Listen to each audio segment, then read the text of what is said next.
Welcome to another session of Stelmo's Rants and Raves. I'm Stelmo. Let's begin here. So I'm looking at an article here written by M. Dowling, and the headline is simple. Communists are winning office throughout the country. Yes, they are. And they're going to continue to win throughout the country. And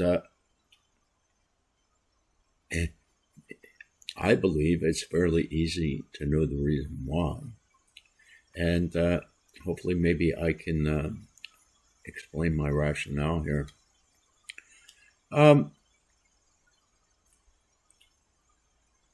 Years and years ago, I don't even know exactly when it was, the powers that be, the elites, whatever you want to call them, the deep state. I don't know deep state, but they convince people that inflation is when prices are going up. And unfortunately, that is not correct. The definition of inflation is simple. It's an increase in the money supply. Now, prices going up is generally a result of inflation and not the actual inflation itself. And some might think this is a fine distinction, but we're spending so much money and so much money that we don't have. We're constantly having to borrow and finagle and find new ways to collect money. And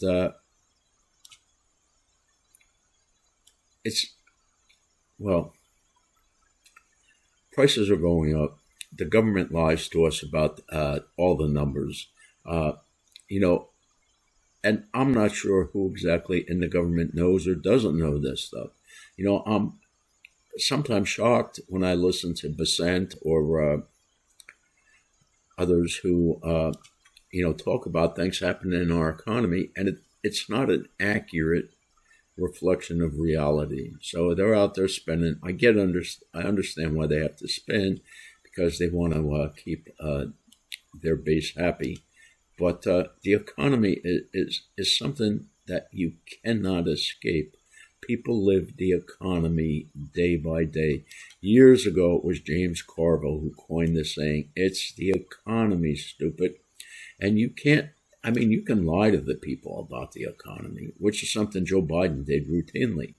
But the public never bought it because they're living the economy. They know what's going on. And inflation was ravishing through the Biden years and into the Trump years. And that's because we're continuing to increase the money supply. You can go to the government's own figures and look. It's not like I'm making this up. And this doesn't bode well. So what's happening is people are running out of money. A lot of people live in these inner cities. They're collecting benefits for one reason or another. Some may be valid, some perhaps not.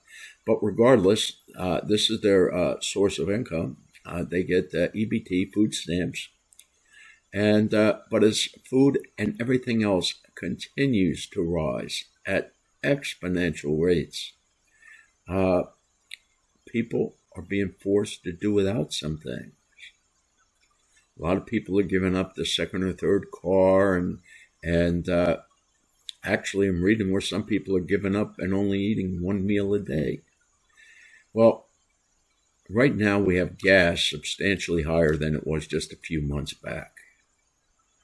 And that also has its immediate ramifications, but also it's going to have a lot of other ramifications that we haven't even started to feel yet. But trust me, it's going to hit these people in the pocketbook, and people who don't have enough money now to make ends meet are going to have even less to make ends meet. And so communism is an attractive alternative to them. I know it never works and people never get what they want. But when people are finding it hard to feed their family, they will go to extreme lengths to try to rectify that condition. And when you live in an inner city, it's not like you can just grow some food in your backyard or something. Many of these people are doomed, I believe, because I believe there's an economic collapse coming. I don't see how we pull out of this. Everyone has been saying for years, for at least 10 years, at least, and I think longer, all these politicians have been saying our debt, it's unsustainable. We can't continue. But as much as it's unsustainable, they continue to spend. The Republicans spend just as much, as not more. Democrats, the Democrats know they've never found a spending bill that they dislike. And so we continue to spend money, more money than is reasonable. And nobody seems to be willing to do anything about this. And I understand that sentiment. A lot of these politicians are afraid, hey, if I'm honest with the people, if I do what has to be done to Social Security and other benefits, I'm going to get booted from office. And you know what? They might well be correct. But the problem is the system cannot keep going on this way. As more and more people find it harder and harder to feed their family, they're going to look at alternatives. And unfortunately, we have a very active socialist party that has usurped and taken over the Democratic Party. And people have to understand that. And these people will go to whatever length, right, to take back power. And this time, I don't think they're giving it up. We hear them talk. They want to create new states that they believe will provide 2 more Democratic senators. They want to pack the Supreme Court. They want to bring the American life that we all knew and loved to an end. And sadly, far too many Americans are quiet about this. They're not out there opening their mouths. I live in Florida, which is a red state, and I live in a county that's very red, very, very red. It's a rare occurrence when a Democrat wins an office in this county. But you know what? That Democratic Party is still able to muster 100 people and have them lining the highway with their signs. And what do the Republicans do? Nothing. Nothing. Now, ideally, it would be nice if these would be grassroots movements, but we don't see that. So why isn't the Republican Party getting their people out on the highways, sending out their message? They're complacent. They think, oh, we got a lock on this. But let me tell you what, as more and more people find it harder and harder to make ends meet, it's going to be harder and harder for us to keep control of this country. This is just a sad reality. Yeah, these Democrats, socialists, that's what they are. Let me read the first paragraph of this article. The Democrat Socialist of American Party is a communist party by another name. That's why Red Diaper Baby Bernie Sanders joined. The name provides a euphemistic cover for disastrous ideology. Disastrous is correct, but for people who are already living a disaster, they look at it as a viable alternative. Because just look at Mondami in New York. Free this, free that, free this, free that.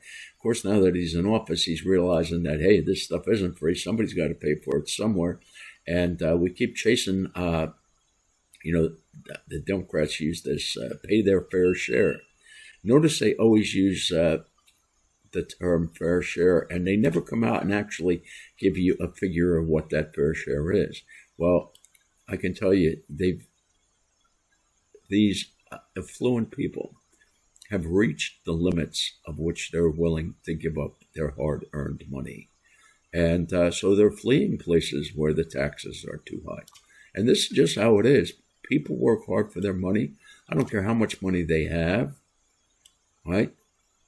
The government can only raise so much from taxation when people find ways around it. And certainly one party in America, the Democrats, they have more tax cheats and more people have been, found to be lying than any other party. And but that's the reality. They love taking other people's money. I mean, these are truly, the office holders are real socialists. And when we talk about communism is kind of like democracy. You're not going to see it really in application. So all these communist countries that we could say are communist, they're not really communist. They're socialist communists, and they're disasters. They're disasters. And I know a lot of these socialists think, well, I'm going to be the person who's going to change it, break the mold. No, you're not going to change it, because the problem is when people realize they're going to get the same amount of food and same amount of income and same amount of benefits as the next person, whether they work or not, they're going to choose the not working. And that's what destroys it all the time. Productivity goes down. However, when workers are rewarded, when they're told, hey, if you work a little extra, you're going to be able to increase your income by this much, it becomes an attractive thing to them. And so this is all simple. And as James Carville said, and I agree with him, it's the economy, stupid. But at this point, I'm not sure what our government can do, because we're so far in debt, and our debt, or should I say the unfunded liabilities of our debt is really underreported. And every day that goes by, this stuff is going to become more and more prevalent as being the very big problems that they're going to cause us. How we pull out of it, I have no clue. I really don't. I don't see good things in our future. I really don't. But I hope I'm wrong. And hopefully in my next video, I can come back here and say, hey, look, I was all that doom and gloom, but here's the proof. Now it's not quite that way. But I don't think that's going to happen. We'll have to wait and see. Anybody has any comments on this, I'd love to hear them. Anyone has any questions, I'd love to address them. And with that, I wish you a good day. Stay safe. It's a crazy world out there. It gets crazier by the day, but it is the world we live in. Bye-bye.